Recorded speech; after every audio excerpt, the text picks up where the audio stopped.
Okay, video time. I created a list of points that I want to hit, but these points are very elaborate. Like they're not just single item bullet points. They're kind of like paragraphs almost. So we'll see if I can pump out a video with that.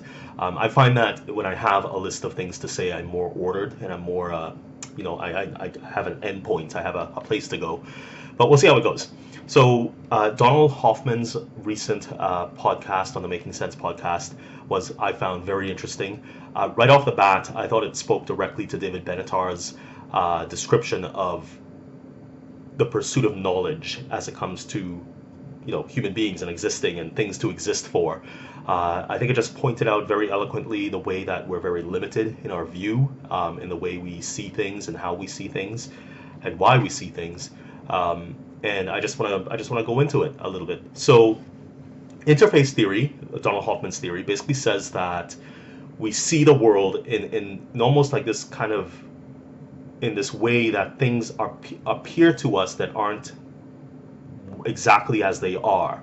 And it has to do with fitness payoffs. So fitness payoffs are basically an evolutionary concept where you do things and you act in certain ways, you have certain behaviors simply based on having to pass on your genes to survive.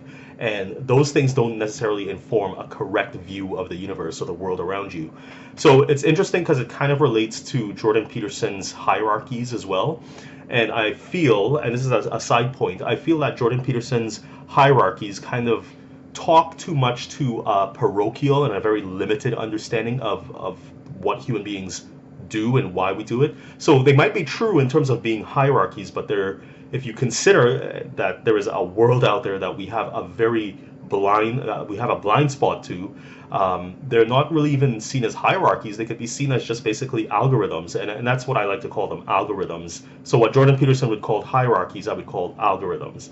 They're not necessarily leading to anything that is all that encompassing or profound. They're just very limited to a kind of human social construct, which is something we could, was something we would have to accept. I could understand that we would want to have, certain rules in society about the way things work, and we want to create order and all that stuff. But again, I like to call them algorithms as opposed to hierarchies, because I think there's too much out there, as interface theory would suggest, that we just don't know about, that we're blind to, and this happens on an everyday basis in a very, this isn't some magical thing. Like what interface theory basically is suggesting is that the very nature of being human is kind of this nature of having a limited scope on things.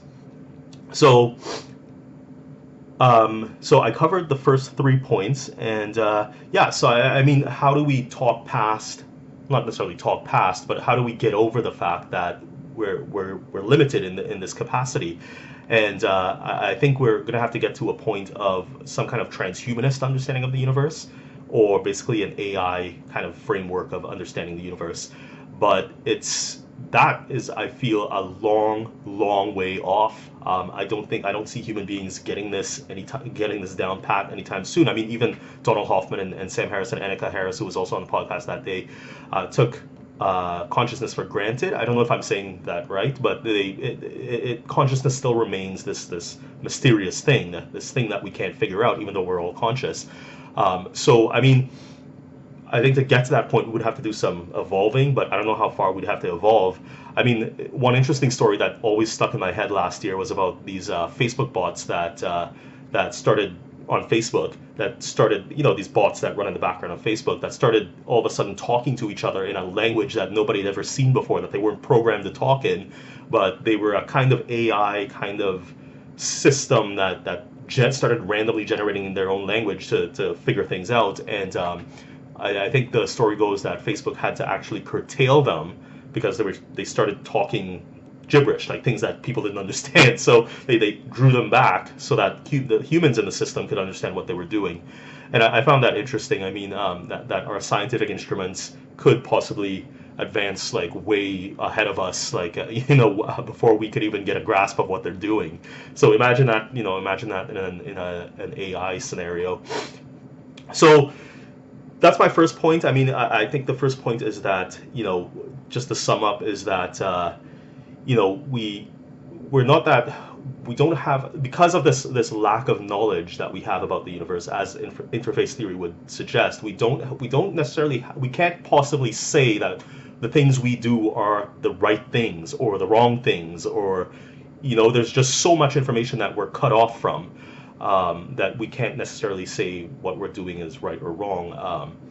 I mean, classically you could say that, but I mean, in the sense of maybe exploring issues of intelligence and artificial intelligence and transhumanism. Like, I mean, are we doing the right thing? We don't know, because these things will start probing into areas that we have no clue about. So we're essentially experimenting on ourselves. And yeah, I mean, I don't know if that sounds a little bit too detached from reality, but I do believe that. I mean, you could think of examples throughout history where we discovered, the atomic bomb, or we discovered,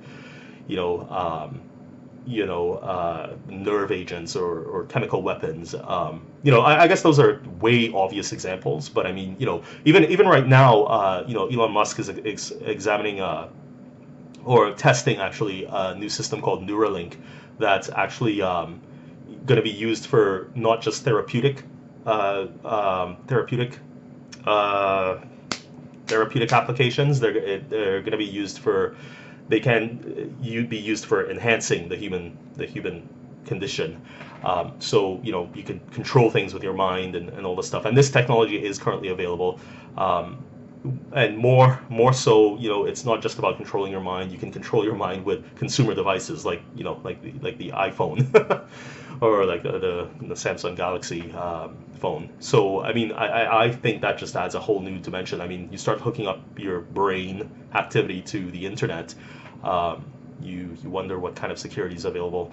And even then, that's still even not even what interface theory is talking about. I mean, I imagine what interface, because it's a blurry conversation for me too, because I'm not a philosopher, I'm not a neuroscientist, but I think with Donald Hoffman, what he's talking about is, in terms of interface theory, is something that is way, way, way, way, way down, like, past the subatomic level, because he's thinking that even space and time are emergent properties of whatever it is that is reality, right? So, and there were some weird moments. I mean, when Annika Harris was asking him, okay, so if even genetics are not necessarily what we think they are, then what is surviving when genetics, pass their things on? Like what's surviving? Like, we don't know, right?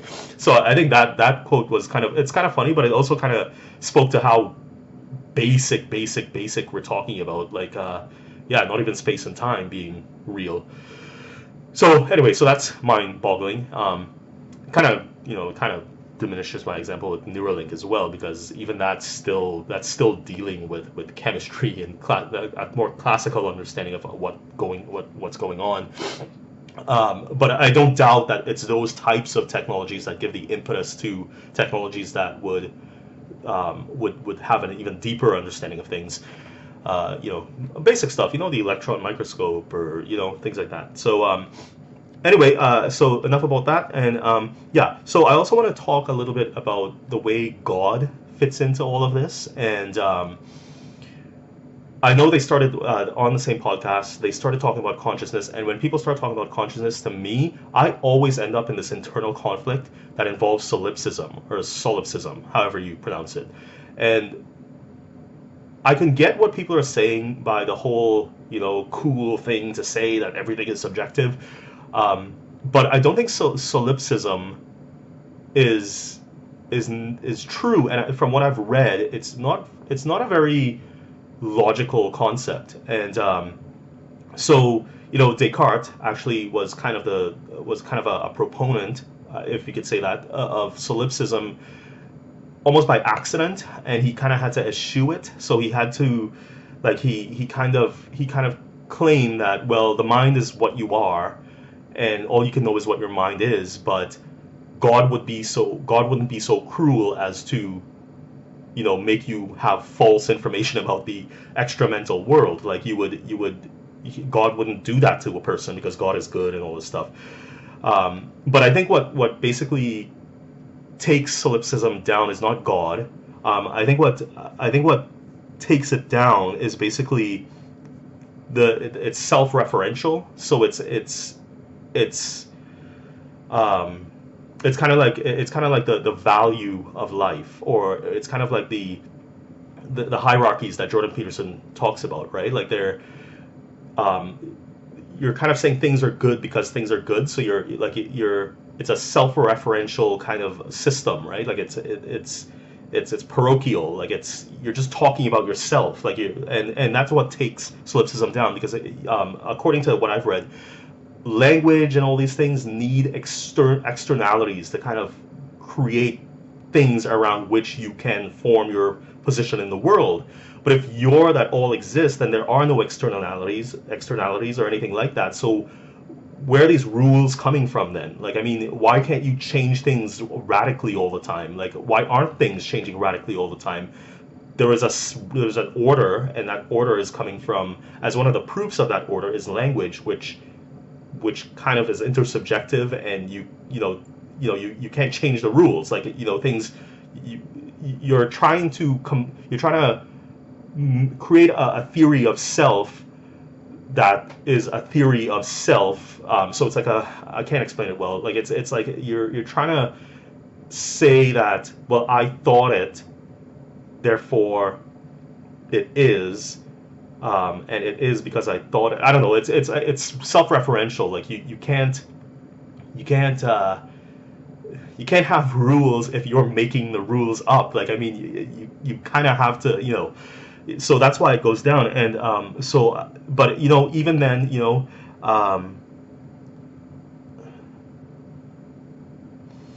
but saying that, like, I mean, we still don't understand the world as it really is, even though there are externalities. And I don't think, and one of my points is basically is that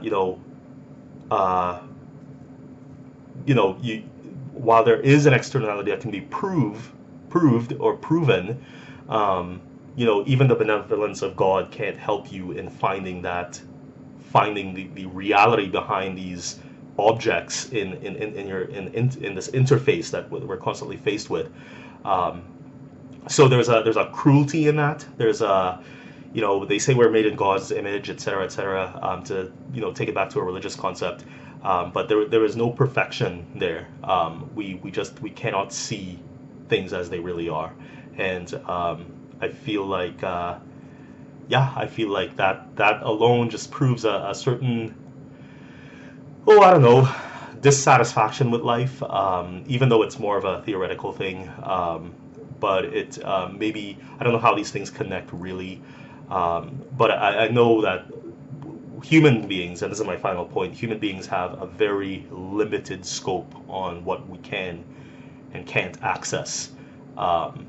We just don't have it, and it kind of goes back to David Benatar's talk about, well, even if life wasn't about happiness, and I'm not sure that even if we had a true understanding of the universe, that would automatically mean happiness. I mean, that's still sort of a very human and parochial and limited kind of thing to rally around.